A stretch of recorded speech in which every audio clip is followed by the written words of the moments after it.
बहुत बहुत बधाइयां महाराज। सोमवार की जन्माष्टमी का भी पर्व है, तो आप सभी को अभी से भगवान कृष्ण के जन्म महोत्सव की बहुत बहुत बधाई। हमारे लड्डू गोपाल कल्लू जी महाराज साल में एक बार उनके स्नान का हम लोग रखते हैं। तो कल रात्रि को 8 बजे से 9 बजे तक हमारे यूट्यूब चैनल पर, फेसबुक पर आप लोग लाइव ठाकुर जी के 1 घंटे का 8 बजे से 9 बजे तक स्नान का दर्शन रात्रि को कर सकेंगे। मोबाइल पर आप लोग आराम से अपने यूट्यूब फेसबुक पर ठाकुर जी के सुंदर स्नान का दर्शन, जो साल में एक बार का हम लोग करते हैं, उसका दर्शन आप कर सकते। एक पात्र में जल और दूध ले लीजिए। तो कहोगे गुरुजी ये कथा कहां से निकाल के लाए हो? तो विष्णु पुराण में से आप उसको स्मरण कर सकते हो। काय में से? विष्णु पुराण में से। एक पात्र में देसी गाय का दूध, जल उसमें रखकर, और आपके यहाँ अगर लड्डू गोपाल हो, यदि आपके घर में ठाकुर जी हो, लड्डू गोपाल हो, विष्णु जी का कोई स्वरूप हो, श्री हरि का कोई स्वरूप हो, तो उस पर आप संध्या के समय पर दुर्वा डालकर उस दुर्वा से अगर लक्ष्मी जी के नामों का 108 बार उच्चारण कर कर, घी का दिया लगाकर, कैसर के चावल साथ में रखकर केवल उस जल का और दूध का मात्र छींटा देते हो, तो उसके घर में कभी लक्ष्मी की कमी नहीं आ सकती, संपदा बढ़ती चली जाती है। 108 बार लक्ष्मी के नाम का मात्र उच्चारण कर लेने पर, भगवान विष्णु के चरणारविंद पर, भगवान विष्णु के चरणों पर केवल उस दुर्वा का, जल का, दूध का सिंचन कर देने से भी लक्ष्मी की वृद्धि होती है। आपके घर में छोटे से ठाकुर जी हैं, आपके घर में छोटा सा कन्हैया है, और छोटे से कन्हैया जो पुराने समय का है, उसको नेत्र भी लगाने की जरूरत नहीं है, क्योंकि उसके नेत्र हैं। और मान लो तुमने इतना बड़ा कन्हैया ले लिया, तो अरे बोलो तो जम के जरा, और उसका कोई एक नेत्र कहीं गिर गया, एक नेत्र कहीं चले गया, तो फिर दूसरा नेत्र लगाना पड़ेगा कि नहीं लगाना पड़ेगा? और अगर एक नेत्र पर रखोगे तो अच्छा लगेंगे कि ठाकुर जी? नहीं। तो नेत्र होना, जितनी बड़ी मूर्ति होती है, जितना बड़ा स्वरूप होता है, जितना बड़ा शिवलिंग होता है, जितनी बड़ी मूर्ति की स्थापना होती है, उतनी उसमें सेवा की और भाव की जरूरत पड़ती है। भगवान विष्णु ने जाते हुए शिव बाबा को देखा। शंकर भगवान से, भगवान नारायण ने कहा आप कुछ कहेंगे नहीं? भगवान शंकर कहते हैं नारायण चिंता मत करो, ये बद्रिकाश्रम में जो आएगा चने की दाल चढ़ा कर जाएगा, चने की दाल को मंदिर के पीछे बैठकर ओम नमः शिवाय बोलकर जो नारायण को समर्पित करेगा, उसके मनवांचित फल को मैं 3 महीने में पूरा कर दूंगा, उसके मन की कामना को मैं 3 माह में पूर्ण कर दूंगा। आज भी नियम है, चने की दाल को लेकर जाते हैं, बद्रिकाश्रम के मंदिर के पीछे बैठकर चने की दाल को लेकर ओम नमः शिवाय का जाप करते हैं। 7 बार ओम नमः शिवाय बोलकर चने की दाल वापस घूमकर भगवान विष्णु को समर्पित करी जाती है, तो 3 महीने में मनोकामना पूरी हो जाती है। भगवान की मूर्ति जितनी छोटी होगी उतना सुख देती है, जितनी बड़ी हो जाएगी उतने लाड़ की जरूरत पड़ जाएगी, उतने लाड़ की जरूरत।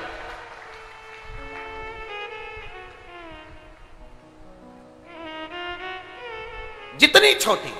अब आप कहोगे गुरुजी तुम इतनी बड़ी बड़ी बातें करते हो, तुम्हारे ठाकुर जी भी तो देखो कितने बड़े हैं। आपको मालूम होगा कि इंदौर में कथा थी, बहुत साल पहले, 20-1 साल पहले की बात होगी, 20-22 साल के पहले की। इंदौर के सेठ जिनके पास में ठाकुर जी थे, और उनके कोई गुरुजी, अब गुरुजी तो गुरुजी होते हैं, उन्होंने कह दिया इतनी बड़ी मूर्ति घर में नहीं होना चाहिए। अब उनको कह दिया कि इतनी बड़ी मूर्ति घर में नहीं होना चाहिए, तो वो इनको नर्मदा जी में विसर्जन के लिए लेकर जाने लगे या कहीं देने के लिए जाने लगे। वो हमारे यहाँ कथा में आए थे, तो वो अटैची लेकर आए थे, तो पूछ लिया हमने कि इस अटैची को आप कहाँ ले जा रहे हैं, क्या है इसमें? उन्होंने कहा इसमें लड्डू गोपाल हैं ठाकुर जी। हमने कहा कहाँ ले जा रहे हैं? हमारे गुरुजी ने कहा इतनी बड़ी मूर्ति घर में रहती है ना, तो तकलीफ होती, इसलिए हम इनको नदी में, नर्मदा जी में छोड़ने के लिए या आश्रम पर किसी के यहाँ देने के लिए जा रहे हैं। तो हमने कह दिया लाडला है, कहाँ इसको नर्मदा के जल में आप छोड़ोगे, हमको दे दो, हमारे साथ कथा में चलता रहे, आनंद से श्रवण करता रहे, भक्ति करता रहे। और क्या चीज लाडला है वो, उसका नाम हमने कल्लू रखा, हमारा कल्लुआ है, लाड लड़ा। जय हो। सोमवार की अष्टमी पड़ जाए, क्या पड़ जाए सोमवार की? जम के बोलो जरा। अष्टमी, या तो सोमवार की अष्टमी पड़ जाए, या हर महीने शिवरात्रि आती है, हर महीने आती है, या तो सोमवार की अष्टमी पड़ जाए या फिर सोमवार की शिवरात्रि पड़ जाए, हर महीने आती है। प्रयास करना कहीं से देसी गाय का दूध मिल जाए, थोड़ा सा दूध देसी गाय का मिल जाए, थोड़ा सा दूध देसी गाय का, थोड़ा सा दूध अगर प्राप्त हो जाए, बेलपत्री के पत्ते से दूध कटोरी में लेकर, मात्र बेलपत्री के पत्रे से एक एक बूंद अगर दूध, आप एक बूंद अगर ज्यादा ना मिला हो, एक चम्मच भी अगर आपको दूध देसी गाय का मिल गया हो, और सोमवार की अष्टमी पड़ जाए या सोमवार की, जम के बोलो, शिवरात्रि पड़ जाए, उसमें केवल अगर देसी गाय का दूध मिल जाए, जर्सी गाय का नहीं हो, देसी गाय का अगर दूध मिल जाए, बेलपत्री के पत्ते से, तुम्हारे घर के अंदर अगर शिवलिंग है या मंदिर में शिवलिंग है या तुम्हारे नजदीक में कोई शिवलिंग है, उस पर बूंद बूंद, एक एक बूंद अगर शिवलिंग पर दूध समर्पित कर रहे हो, श्री शिवाय नमस्तुभ्यम, नमः शिवाय, या षडाक्षर मंत्र ओम नमः शिवाय, या 33 अक्षर का मंत्र महामृत्युंजय मंत्र, इसका स्मरण कर कर शिव जी पर देसी गाय का दूध समर्पित कर कर इस बेलपत्री को अशोक सुंदरी वाली जगह पर अगर आप समर्पित कर देते हैं, फिर आप जिस भी चीज के लिए अप्लाई करें, मेरा देवाधिदेव महादेव आपका हाथ पकड़कर खींचकर आगे बढ़ा ही दे।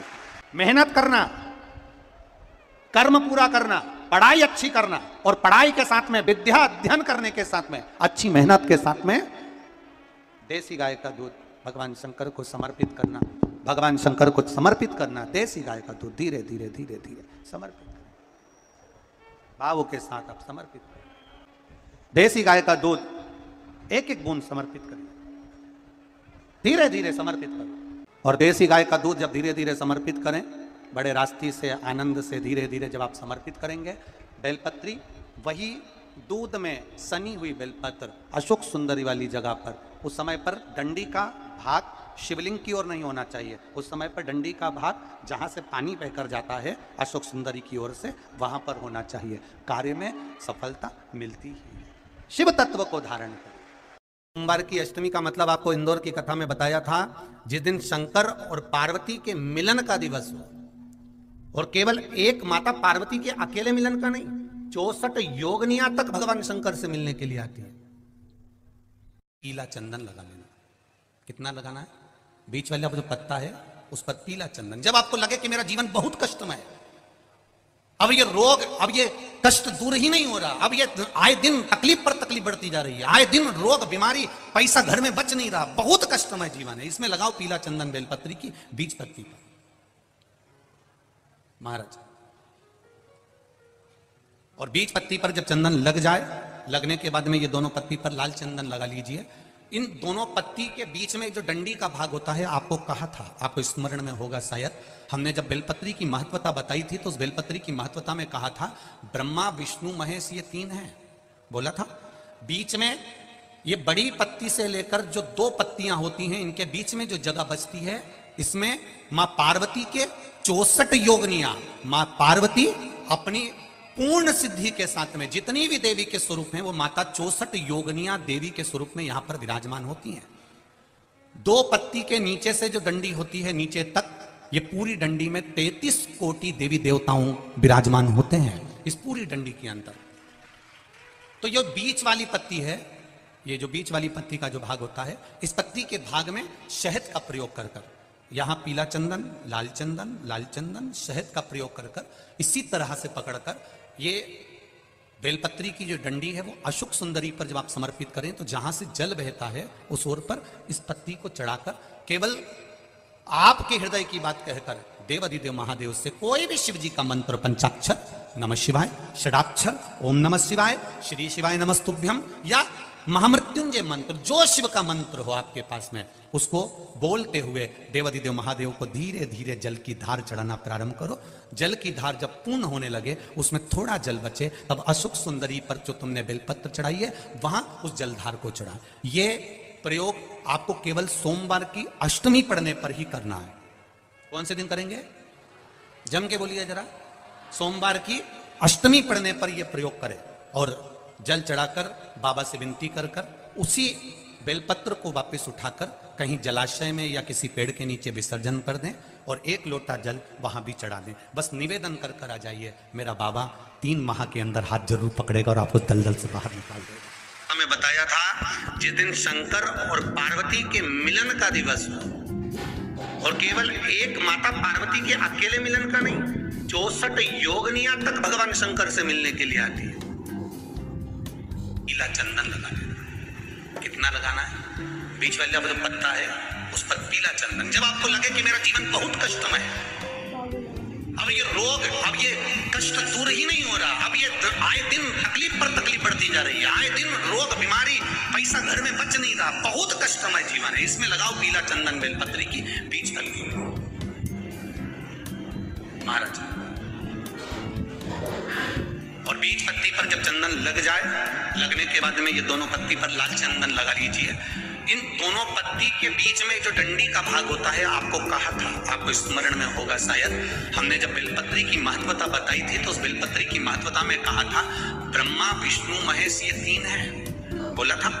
बीच में ये बड़ी पत्ती से लेकर जो 2 पत्तियां होती हैं, इनके बीच में जो जगह बचती है, इसमें माँ पार्वती के 64 योगनियां, माँ पार्वती अपनी पूर्ण सिद्धि के साथ में जितनी भी देवी के स्वरूप हैं, वो माता 64 योगनियां देवी के स्वरूप में यहाँ पर विराजमान होती हैं। 2 पत्ती के नीचे से जो डंडी होती है नीचे तक, ये पूरी डंडी में 33 कोटि देवी देवताओं विराजमान होते हैं इस पूरी डंडी के अंदर। तो ये बीच वाली पत्ती है, ये जो बीच वाली पत्ती का जो भाग होता है, इस पत्ती के भाग में शहद का प्रयोग कर कर, यहाँ पीला चंदन, लाल चंदन, शहद का प्रयोग कर कर इसी तरह से पकड़कर ये बेलपत्री की जो डंडी है वो अशोक सुंदरी पर जब आप समर्पित करें तो जहां से जल बहता है उस ओर पर इस पत्ती को चढ़ाकर केवल आपके हृदय की बात कहकर देवाधिदेव महादेव से कोई भी शिव जी का मंत्र, पंचाक्षर, नमः शिवाय, षडाक्षर, ओम नमः शिवाय, श्री शिवाय नमस्तुभ्यम, या महामृत्युंजय मंत्र, जो शिव का मंत्र हो आपके पास में, उसको बोलते हुए देवाधिदेव महादेव को धीरे धीरे जल की धार चढ़ाना प्रारंभ करो। जल की धार जब पूर्ण होने लगे, उसमें थोड़ा जल बचे, तब अशोक सुंदरी पर जो तुमने बेलपत्र चढ़ाई है वहां उस जलधार को चढ़ाए। ये प्रयोग आपको केवल सोमवार की अष्टमी पढ़ने पर ही करना है। कौन से दिन करेंगे? जम के बोलिए जरा। सोमवार की अष्टमी पढ़ने पर यह प्रयोग करें और जल चढ़ाकर बाबा से विनती कर कर उसी बेलपत्र को वापस उठाकर कहीं जलाशय में या किसी पेड़ के नीचे विसर्जन कर दें और 1 लोटा जल वहां भी चढ़ा दें। बस निवेदन कर कर आ जाइए, मेरा बाबा 3 माह के अंदर हाथ जरूर पकड़ेगा और आपको दलदल से बाहर निकालेगा। काया के रोग से